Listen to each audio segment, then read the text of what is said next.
to our shoulders, we practice breathing in, I'm aware of my shoulders. Breathing out, I smile to my shoulders. We help our shoulders to relax and to not be stiff. When we come to our lungs, we embrace our lungs. Breathing in, I'm aware of my lungs. Breathing out, I smile to my lungs. They work so hard, and I don't give them enough clean air. Breathing in, I'm aware of my heart. Breathing out, I smile to my heart. My heart beats day and night. Now I have to stop smoking and drinking alcohol because I really care for my heart. So we go through our body. We scan our body with the light of mindfulness, recognizing, embracing, smiling to it. We take time, perhaps 10, 15, or 20 minutes to scan our body slowly with the energy of mindfulness. Smiling to each part, we help that part release the tension. When we come to a part of the body that is ailing, we can stay longer, spend time recognizing and embracing it.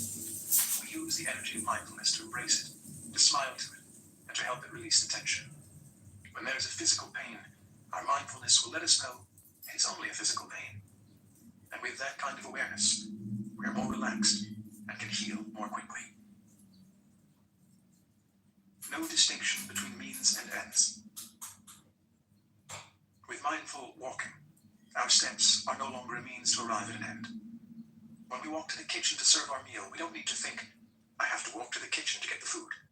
With mindfulness, we can say, I'm enjoying walking to the kitchen, and each step is an end in itself. There is no distinction between means and ends. There's no way to happiness. Happiness is the way.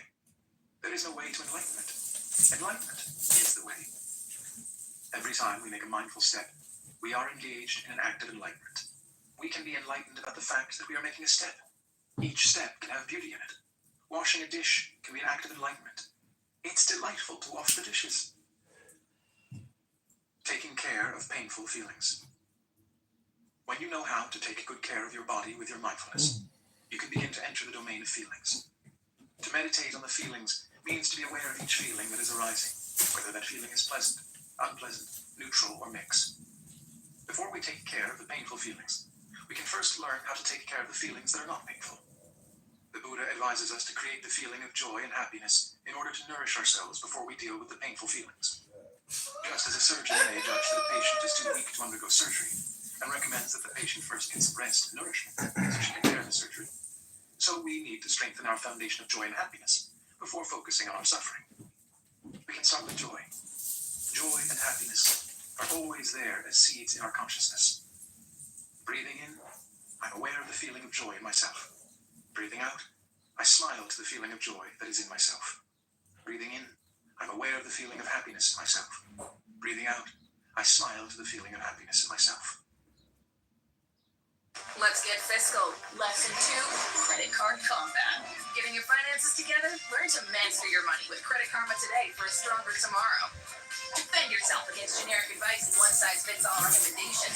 Credit Karma gathers offers from trusted partners, helping you quickly pin down the cards and loans that are right for you so you can build those money loans.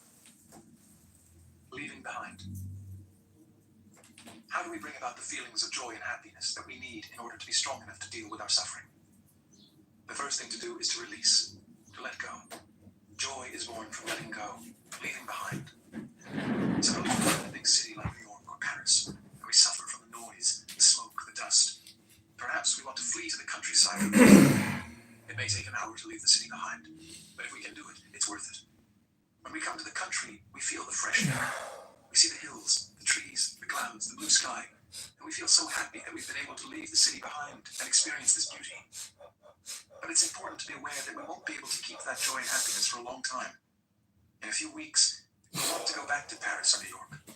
We've all experienced this.